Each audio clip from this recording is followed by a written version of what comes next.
Capacitors are one of the most widely used components in all of electronics, but they come in so many types. So I thought I'd do a bit of a roundup for all the different types I can get my hands on, specifically for my usual application of power electronics. So first of all, what is a capacitor? Well, we won't go into too much detail because it's a bit boring, frankly. The goal of a capacitor is to store energy in an electric field between two or more parallel plates. Something a bit like this. You can see here the parallel plates. When we apply a voltage between them, an electric field will build up, and that will store some charge, store some energy that we can then use later.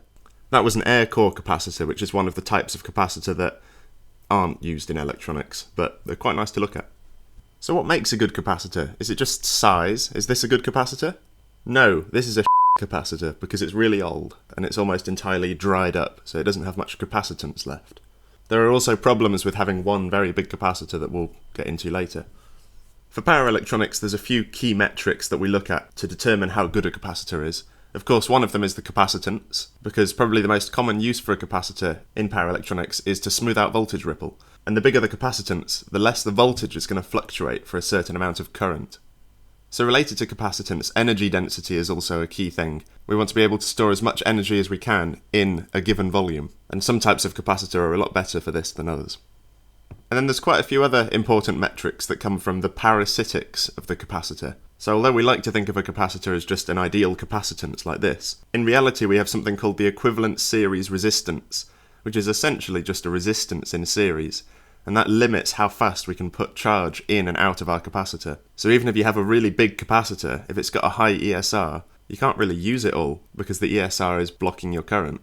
We also have ESL, or equivalent series inductance, which is essentially the same thing, but inductance. This tends to be quite heavily dependent on the packaging of the capacitor. Some shapes and formats of capacitor are much better for ESL than others. And then a third parasitic that people often include but isn't particularly relevant for the things I'm going to be looking at is a parallel resistance across the capacitance, which is normally a very high resistance and essentially is just you could call it self-discharge kind of thing. If you leave a capacitor for long enough, it'll probably discharge on its own. Although some scary high voltage capacitors actually charge up on their own, so be aware of that. Anyway, that's some metrics that I wanted to measure and compare between different types of capacitor. But to make things fair, I wanted to get all the capacitors with the same voltage rating and capacitance. The problem is that didn't give me a single range where I could get all the types of capacitor I wanted. So what I've done is I've actually split this into 4 different classes. We're going to start off with 1000 microfarads, 63 volts. Then we're going to go down to 10 microfarads at 50 volts. Then right the way up to 1 microfarad at 500 volts. And the final class is going to be 30 microfarads at 850 volts. Now for each one of these classes, I went on Mauser and I bought one of every single type of capacitor that I could find. So this was quite a pricey video, to be honest.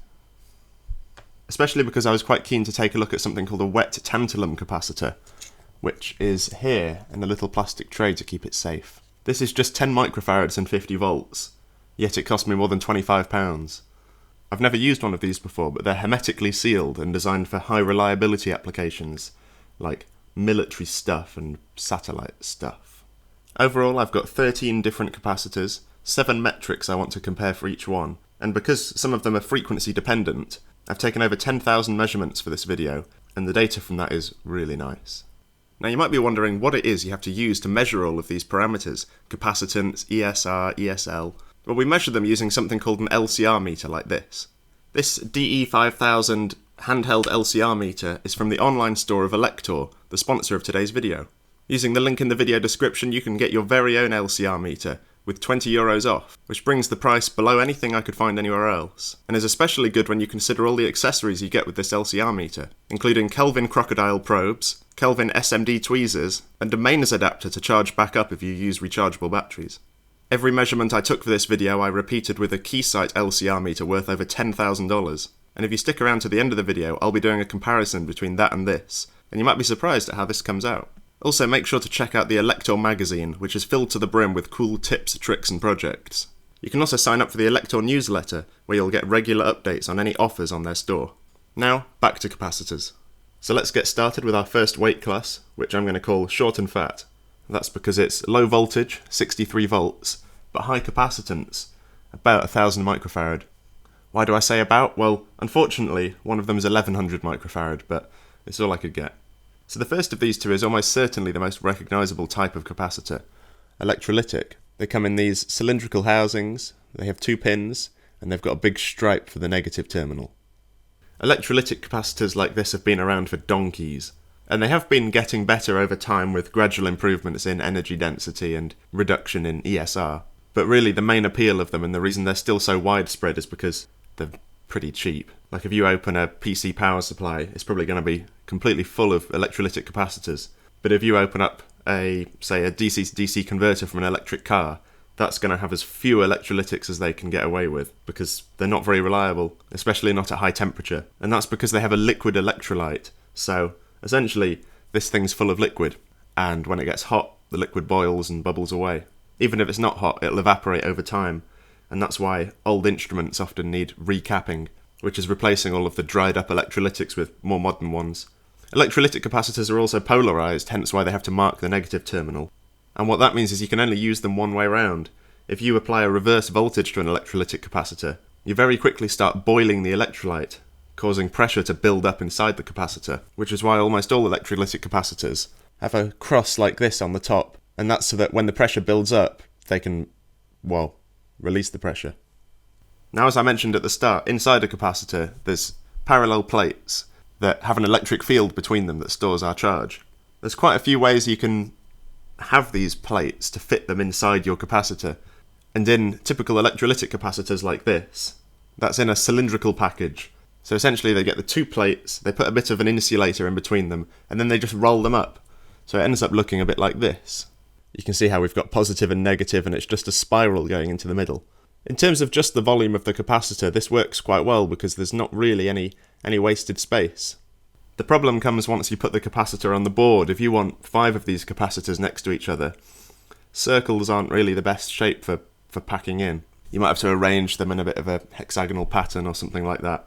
And crucially, the cylindrical format like this is quite difficult to cool. But why would you ever need to cool down a capacitor? It's just storing energy, it's not dissipating it. Well, as I mentioned earlier in power electronics, we're using our capacitors to smooth out voltage ripple, which means there's current going in and out of them a lot. And every time we have charge going in or out of the capacitor, it has to pass through that ESR, equivalent series resistance. So obviously we're going to have some losses in that resistance, proportional to the square of the current that we're putting in and out. Now, while we can do our best to minimise the ESR, to minimise these losses, they're still going to be there. And in a lot of applications, these losses are what determine what capacitors you can pick. You might be able to get away with just one of these 1000 microfarads in terms of capacitance, but maybe the ESR of this is 10 milliohms, and your losses will be too high and it will overheat. So then you have to put multiple of these in parallel just because of the ESR. That's really annoying, and has led to developments in capacitor packaging that have meant we now have things like this, freshly released from Chemet, I think a few months ago. This is a polymer capacitor, which we'll go into in a minute, but crucially it comes in a metal housing, and it's also prismatic instead of cylindrical, so that means it's got these lovely flat faces. So combined with the thermally conductive aluminium casing that this capacitor's in, if we're really pushing the limits and we think it's going to get hot, what we can do is put some cooling on it like this. I've just stuck on some little heat sinks now. This could be even water cooled if you really wanted. But you can actually see in the datasheet, Chemet say that the rated ripple current for this capacitor, so that's the most current that it can handle going in and out, is more than double if you actively cool the capacitor and take that heat away that's produced by the ESR. Really nice. This is the first polymer capacitor I've seen that's readily available, that comes in a prismatic package like this. They usually come in cylindrical packages that are basically just the same thing as the electrolytics. This one is a lot smaller because it's just one I had lying around, and it's also surface mount, but same thing. And prismatic's also really nice because, again, as Chemet actually suggests in the datasheet, you could get 10 of these, make a big stack of them. They're all thermally connected together, so they kind of balance out temperature. You could cool them at one end, maybe, something. Put cooling in between them, even. And then the pins are lined up so you can just connect them all in parallel. And this is designed for 48-volt systems in electric cars, which seems to be the way the automotive industry are going, switching all the 12-volt auxiliary stuff like headlights to 48 volts. And speaking of automotive, both of these capacitors are actually automotive qualified, or as the nerds would say, AEC-Q200, which basically just means they've been a lot more rigorously tested than other capacitors, and they're now allowed to be used in automotive applications.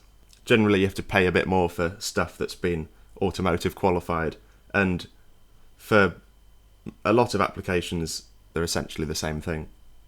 But I still haven't actually told you what a polymer capacitor is. Ugh, how terrible.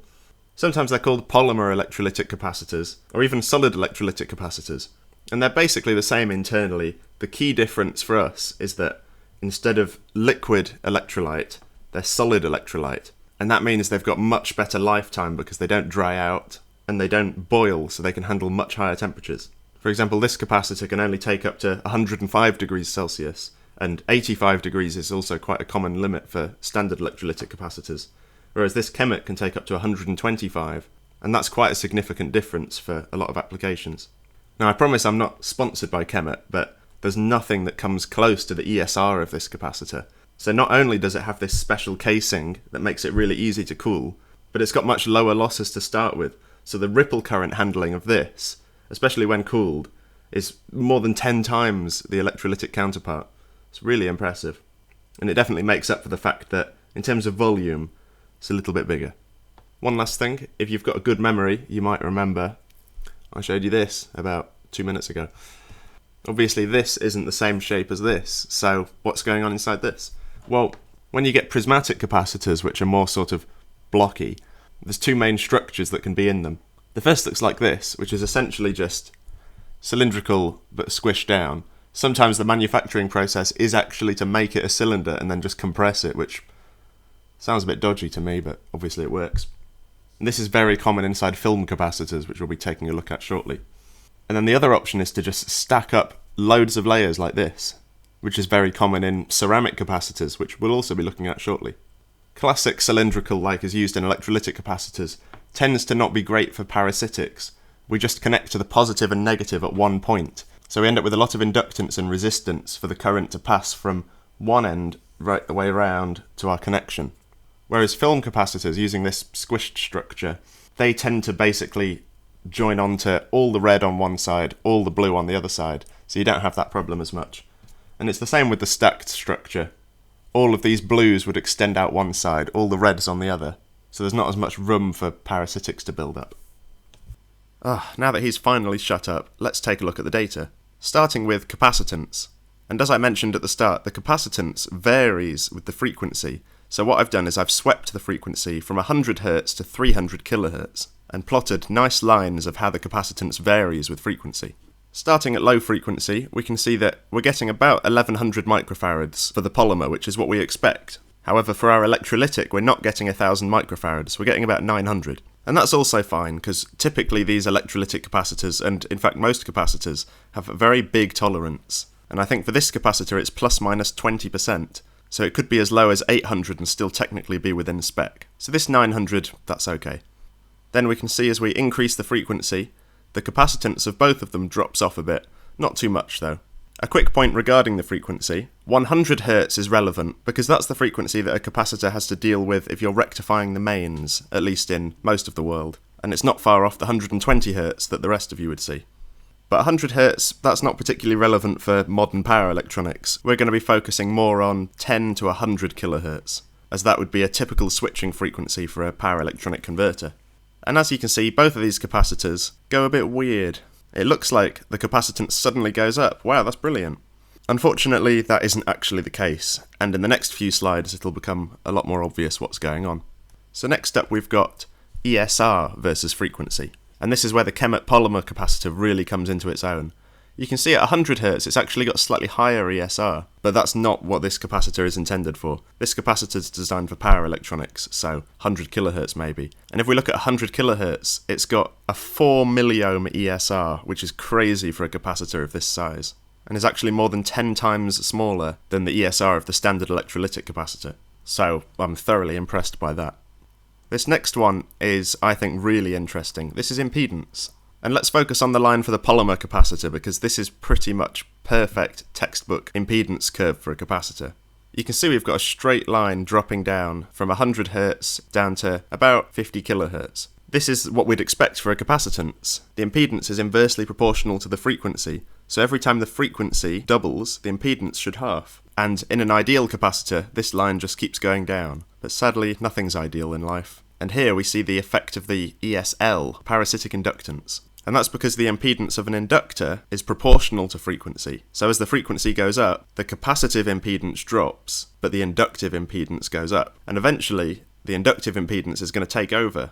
And that's exactly what happens here. So beyond about 60 kilohertz, our capacitor becomes an inductor and becomes completely useless. This is the resonant frequency of the capacitor. And if we go back to the first slide, which showed capacitance, we can see that this is the frequency where the capacitance just gives up.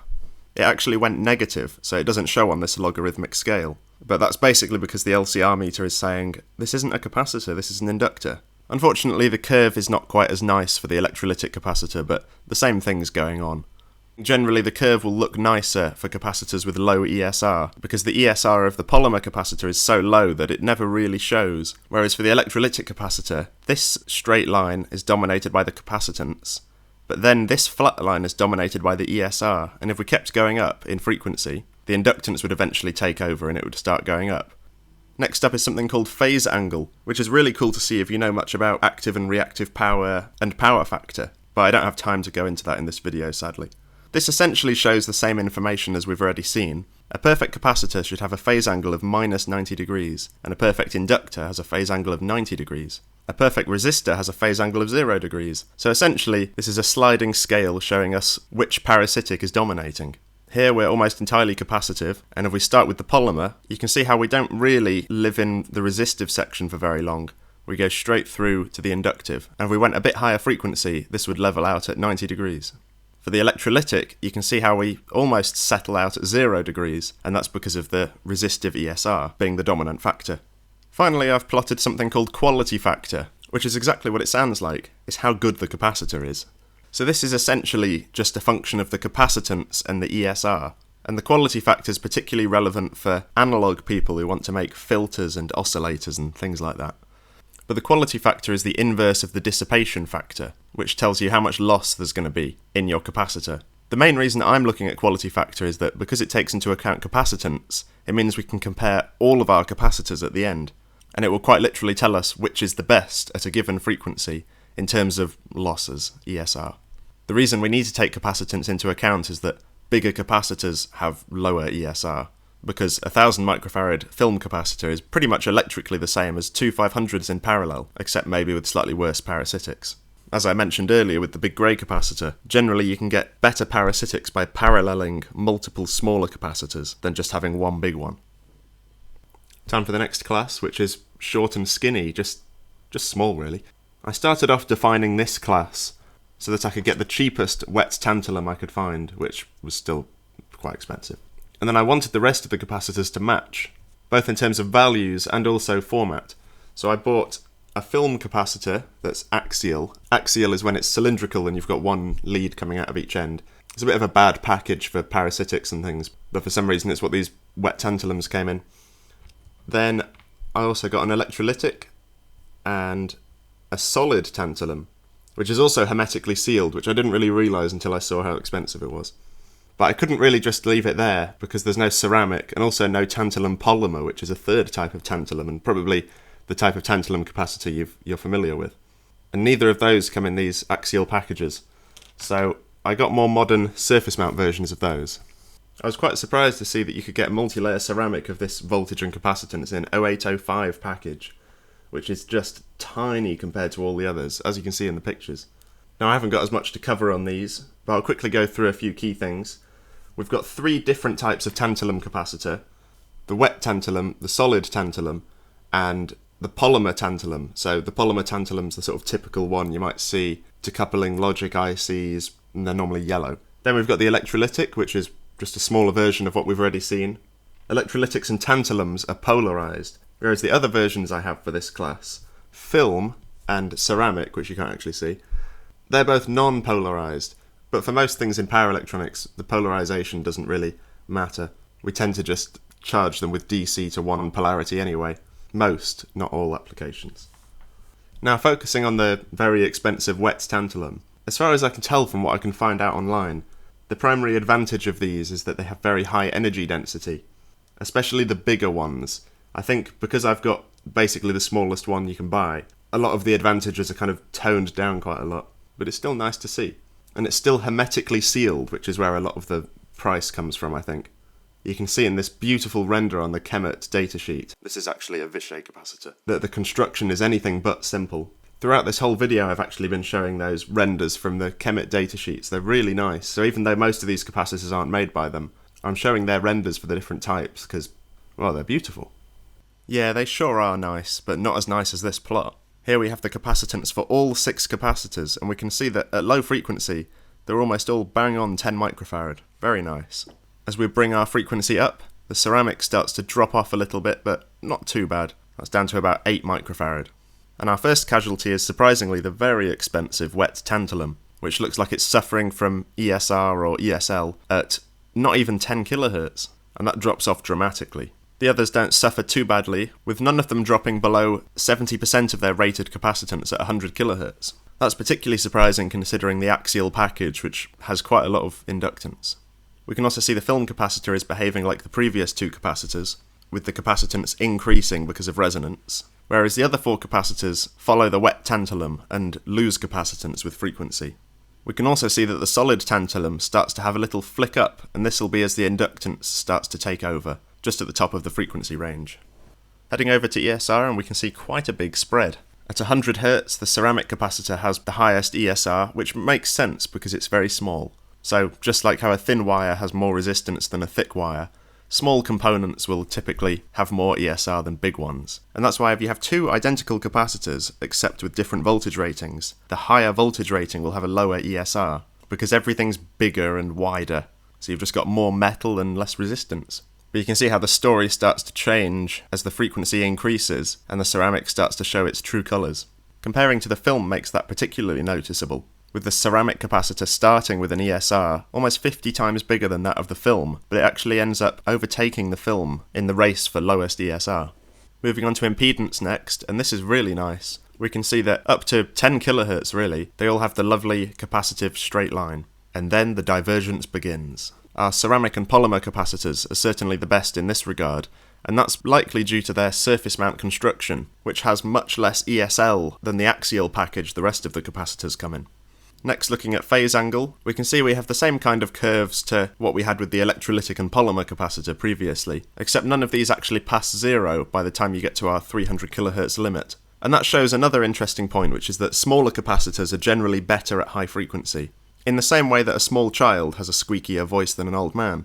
And this is why, as I mentioned in my video about MOSFETs, it's particularly important to use multiple types of capacitor, with small capacitors close to your switching and bigger capacitors that can be further away, so that your big capacitor can deal with the low frequency components, but the high frequency components can only be dealt with by smaller capacitors. So a very typical arrangement would be some big film capacitors, and then some smaller multi-layer ceramics.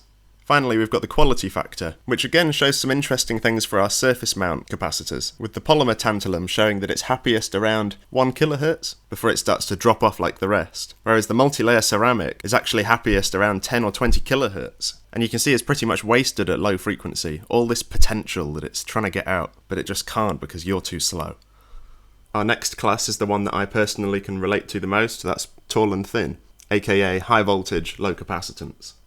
And for this class, I've got 3 different capacitors. I've got a Vishay film capacitor, which is quite big for the capacitance. And I've got a multi-layer ceramic. This is quite interesting because it's not only stacked, but it's also on a metal frame. So these are 2 features that you see on high-end ceramic capacitors now. The stacking is basically just because it's easier for the manufacturers to make one size, and if you want a bigger one, they just strap 2 of them together. And then the metal frame is because ceramics, as you might know if you've ever dropped a plate, are quite brittle. They tend to just crack or snap. So for high reliability applications, soldering ceramic capacitors straight onto the board tends to not go very well because the board just needs a little bit of warping, a little bit of flex, and the ceramic capacitors are all going to crack. But by putting them on these flexible metal frames, they can relieve that stress and make the capacitors last a lot longer. And then my third capacitor is called a CeraLink. Like the multi-layer ceramic, it's on a metal frame, but unlike the multi-layer ceramic, it's really weird. CeraLink is a type of capacitor only produced by a company called TDK, and they're sort of ceramic, but also really not. They're designed specifically for very fast switching power electronics, so silicon carbide, gallium nitride. and they can handle really high current. They've got very low ESR, very low ESL. They can take very high temperatures. They're really nice. But one thing that we'll see shortly is that the capacitance on them and also the ESR is pretty weird. They vary a lot with bias, so the voltage across the capacitor, and also temperature. Now, ESR varying with temperature isn't unusual. It's a resistance, so it goes up with temperature. Except in a CeraLink where they go down with temperature. Yeah, really weird. And that weirdness continues right away when we look at the capacitance, where you can see the film capacitor and the ceramic capacitor are giving us the 1 microfarad we paid for, but the CeraLink's down at 300 nanofarad. What on earth? Well, as we can see in the datasheet, C0, which is the rated capacitance for 0 volts bias, is actually 350 nanofarad, so we're not that far off. This capacitance will be what you want, or even maybe more, if you fill it up with some voltage and give it a bit of heat. But sadly I wasn't able to do either of these things, so in terms of capacitance, the CeraLink's looking not great at all. All three are very stable, even at 100 kHz they haven't really deviated at all, and you can see just at the high end the film capacitor starts to try and become an inductor. Heading over to ESR, we can see, first of all, the film capacitor seems to kind of be on drugs.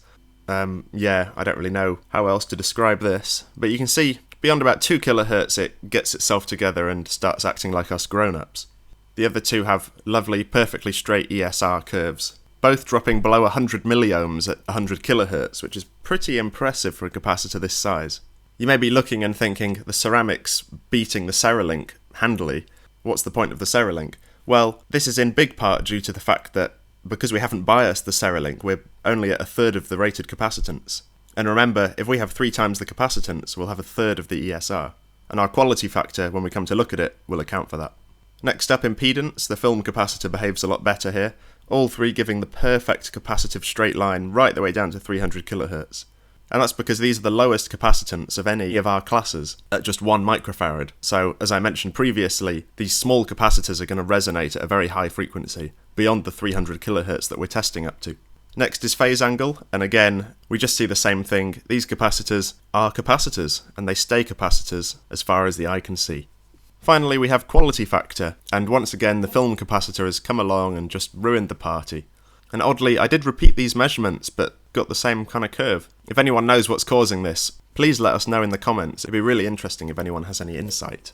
And as I suggested earlier as well, we can see that the quality factor of the CeraLink and the ceramic capacitors are pretty much the same because of the fact that the CeraLink is running at its reduced capacitance without any bias. But both looking pretty good. Our final class is the heavyweight, the big boys, the tall and fat, also known as DC link capacitors. So these capacitors have voltage ranges between maybe 400 and 1000 volts, and typical capacitance of a full DC link, which is usually made up of multiple, is probably going to be several hundred microfarad. So that's a lot of energy. In this case I've picked 850 volts 30 microfarads, and the reason I picked that is because of possibly the reason you clicked on this video, which is this. This is called a NanoLam element. No, not that kind of NanoLam. They come from a company in Arizona called PolyCharge, who have lots of super secret, patented, cool things that mean their capacitors can be all nice and shiny and colourful. And not only that, they can have double the energy density of the competitors. The competitors being traditional film capacitors like this. And DC link capacitors are, I think, the most exciting types of capacitor. They've got to have very big capacitance, very low ESR because you're looking at hundreds and hundreds of amps ripple current. They've got to survive high temperatures because they're usually right next to the hot inverter. And people are really desperate to get better energy density in DC link capacitors because in a lot of inverters the capacitor can be more than half the volume of the whole inverter is just a giant capacitor. So high voltage DC link capacitors in electric cars and other stuff almost exclusively use these kind of film capacitors, which are pretty good. They've got very low ESR, decent energy density. PolyCharge told me they do actually make capacitors in aluminium housings, just like that Chemet polymer capacitor we looked at earlier. But unfortunately I wasn't able to get hold of one because they're custom made for companies who clearly have trust issues and use these strange NDA things. Strange indeed. A bit like the divergence we can see in the capacitance plot between the film and the PolyCharge at high frequency, with the film capacitor doing what film capacitors do best and turning into an inductor, and the PolyCharge taking the alternative route to uselessness. Popping over to ESR, we can see we're very low. with both below 10 milliohms for the kind of frequencies they're actually going to be running at. Once again, we have a bit of a wobbly line for a film capacitor. I don't know whether they get a bit afraid of low frequencies, perhaps. And the PolyCharge capacitor appears to have higher ESR at most frequencies, but ESR, I'm told, isn't the main goal of PolyCharge. They're just going for the energy density. And PolyCharge capacitors also excel in thermal performance. That's both in terms of maximum operating temperature and also thermal conductivity, how easily you can get the heat out of the actual capacitor core. I would also take these ESRs with a slightly bigger pinch of salt than the other measurements, because as you can see in the pictures, both of these capacitors have 4 pins, so that's 2 positive and 2 negative. And to take these ESR measurements, I just connected to one of the pairs of pins. But ideally what you'd do is you'd solder the capacitor onto a bit of a breakout board that joins the pins together with some big copper fills, and that will show you the true potential of the capacitor. And I did actually design and order some PCBs for this, but unfortunately the preliminary datasheet for the PolyCharge capacitor that I was given didn't contain a pinout, so I made the assumption that it would be the same as most film capacitors, where the 2 pins that are further apart are the opposite poles. But sadly I was wrong, meaning my boards don't actually work. So this is the best I could offer, I'm afraid. Moving on to impedance, we once again have lovely straight lines. The film capacitor then dips down and shoots up as it transitions from being a capacitor to being an inductor. In contrast, the PolyCharge sort of levels out a bit more, which suggests it might stop off at resistive station for a little bit before setting off towards inductor land. And that's sort of confirmed when we look at the phase angle. We can see up to 100 kHz, they're both nice and capacitive, and then after that the film suddenly goes, ooh, I want to be an inductor, whereas the PolyCharge takes its time a bit more. And I'm sure if we went up to a few megahertz, the PolyCharge's identity transition to an inductor would be much more gradual. Next up we've got quality factor, and despite the lovely shininess of the NanoLam elements in the PolyCharge capacitor, it looks like the true quality is less than that of the film capacitor, which is a little disappointing because the PolyCharge is so lovely and colourful.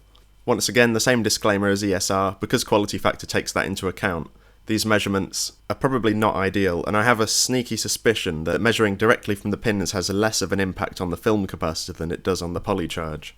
And that's sort of backed up by the fact that the datasheet ESR values are a lot closer than this. Next up, we're going to look at all of our capacitors together. It's really exciting, I know. 3, 2, 1, whoa! So starting off with capacitance, there's not really any big surprises here. Apart from the dodgy CeraLink, all the capacitors are what they should be at lower frequencies. We can see some interesting trends, so all 3 of our film capacitors, that's this, and this, start to peel up at high frequencies, trying to become an inductor. And we can also see that the bigger the inductance, the earlier the capacitor will become inductive, with the electrolytic and the polymer capacitors doing it pretty much as early as they're allowed, whereas the 10 microfarad film capacitor takes its time a little bit more. And the DC link film capacitor tries its best to hide its desires, but it gets a little bit exposed at the end. We can also see that in terms of capacitance drop-off, the very expensive wet tantalum capacitor is by far the worst for that. No, I'm not salty, I didn't waste my money, it's fine. Things get quite exciting when we look at ESR. First off, we can see our 2 dodgy film capacitors just, well, who knows what they're doing.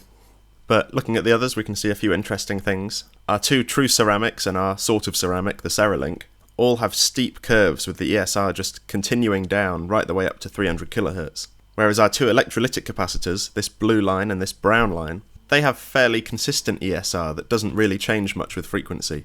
Next up we've got impedance, and we can see between 100 Hz and 1 kHz, all of them are perfect. It's wonderful.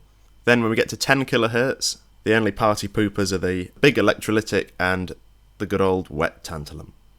And then by the time we've reached 100 kHz, half the class have started to go crazy. And looking back at the lower frequencies, we can also see, as expected, the higher the capacitance, the lower the impedance. And that's because capacitive impedance is also inversely proportional to the capacitance. Double the capacitance, half your impedance. That's why we've got 1000 microfarads here, 30 microfarads here, 10 microfarads, 1 microfarad, and 300 nanofarad. The theory didn't lie. Next we've got phase angle, which shows us when and by how much each capacitor decided to have an identity crisis. We can see by far the steepest is the big Chemet DC link film capacitor, which pretty much completes its full transition from capacitor to inductor within a 100 kHz window. Very impressive. We can also see the electrolytic is definitely the earliest to transition and decides to stop at the phase neutral option of resistive. We can also see that ceramic capacitors are steadfast. They're not going anywhere. They are capacitors through and through. Finally, possibly the most exciting one is the quality factor. Because this takes into account the capacitance, it shows us more patterns between types of capacitor instead of just sizes of capacitor.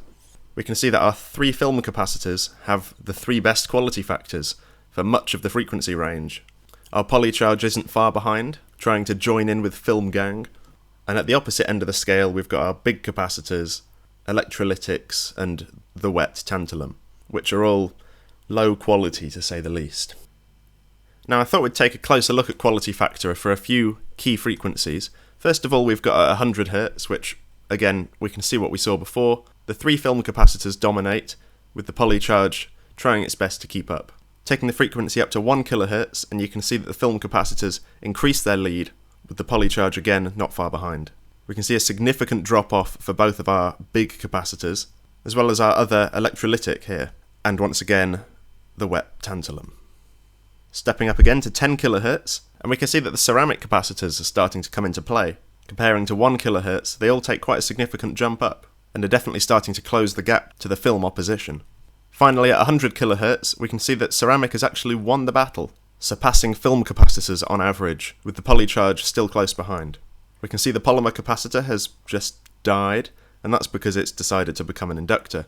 Both our electrolytic capacitors and both of our leaded tantalum capacitors have also dropped off significantly. Next, I wanted to look at something a bit different to what we've been looking at so far, and that's the energy density, which I've calculated in the units of joules per litre. So if you had a solid 1 litre block of each capacitor, how much energy would it store? Now first off, I want to make sure that you know this is a logarithmic scale, which makes things look quite different to how they actually are. For example, it appears that the PolyCharge is only slightly better than its film counterpart, but if you look at the numbers, it's almost twice the energy density. Now, as with the high frequency quality factor, we can see that the ceramics are really dominating when it comes to energy density, with the electrolytic, the polymer, and the PolyCharge all still somewhat competitive. As was quite obviously going to be the case just from looking at it next to the rest, the yellow axial film capacitor has by far the worst energy density. It's enormous when you compare it to the other 10 microfarad caps. One more thing to have a look at is the wet tantalum. The whole point is that it has really high energy density for military people and other people, but it's only 60 joules per litre. Now, I was a bit upset by this. I felt a little bit robbed. So I had a look on Vichy's site at some of the bigger wet tantalums they sell, and they offer energy densities in excess of 2,000 joules per litre. Why didn't I get one of those? Well, they're nearly £1,000. But if anyone from Vichy is watching, it would be quite nice if I could have one to play with. Next we've got value, or really the opposite of value, and that's how much each of these capacitors costs. Now to balance things out a bit, I've looked at the price that I would have paid per unit if I'd bought 1,000, and that's because often some components have quite a big markup if you just want to buy 1 or 2. And this is really the slide that's going to dictate which capacitor gets used in most applications. For example, the polymer capacitor I showed at the start, that seems wonderful. You can cool it really well, it takes high ripple current, but look, it's almost 10 times the price of the electrolytic, and for a lot of applications, that margin is hard to justify. However, don't forget, the maximum permissible ripple current, if it's cooled, is 10 times as high. So if you're limited by the ripple current capacity, this actually makes sense, because it costs less than 10 of these, and it's much smaller. Looking at the small high voltage caps, we can see the CeraLink and the multi-layer ceramic cost pretty much the same.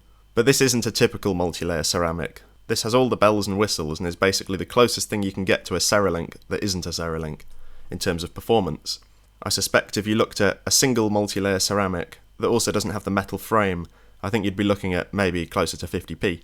And both of them cost more than twice the film capacitor, but the film capacitor was massive, so no one really cares about that. Moving on a bit, we can see why I'm so upset about the performance of the wet tantalum. This is the price if you buy 1,000 as well. I paid more than this. Both the wet tantalum and the solid tantalum are hermetically sealed, which basically means they're in like a little airtight capsule, which makes them a bit more reliable and things, but I think for Joe Public is completely pointless. I don't think anyone's surprised by that. You might also notice that in the 10 microfarad class, the tiny little 0805 ceramic is really cheap compared to the rest. So not only does it dominate everything on energy density, it also dominates it on value. So that's quite an impressive little capacitor. But just remember, it wasn't particularly good at lower frequencies. Finally, you might also notice that I haven't put anything here for the PolyCharge, and that's because you can't actually buy it yet. Now, I was told that it would cost approximately the same as its film competitors, but considering the increased energy density and how popular it's going to be once it's on the market, I've decided to guesstimate it's going to cost around £10 per unit, which I think is a fair enough price. You're getting almost twice the energy density, and for a lot of applications that's almost invaluable. Now finally, as promised, I'm going to show the performance of that handheld LCR meter. I was struggling to think of a nice way to show this, and what I've ended up with certainly isn't nice, but it does show the measurement error, so it's better than nothing. We can see that when measuring capacitance, we're probably averaging about 0.1% off, and it seems to have the most problem with the ceramic capacitors, interestingly. As you'd expect for a low-cost handheld meter, the accuracy is also diminished at higher frequencies, because the effect of the meter's own parasitics become more significant. For ESR, the error increases significantly, with the meter appearing to struggle with certain types of capacitor. Something worth noting when it comes to ESR is that the Kelvin probes that come with the meter aren't true Kelvin probes. While they have two wires that go to the crocodile clip is nothing special, it's not isolated or anything like that. So I'd recommend getting yourself some proper Kelvin probes for this meter and probably getting quite a significant bump in performance when measuring things like ESR. And then finally, Q factor, as you'd expect, is a in-between because it's derived from capacitance and ESR. So I hope that was all interesting and exciting and you learnt something new. I certainly did from all those lovely plots I generated. But anyway, yeah, thanks for watching. Have a good one.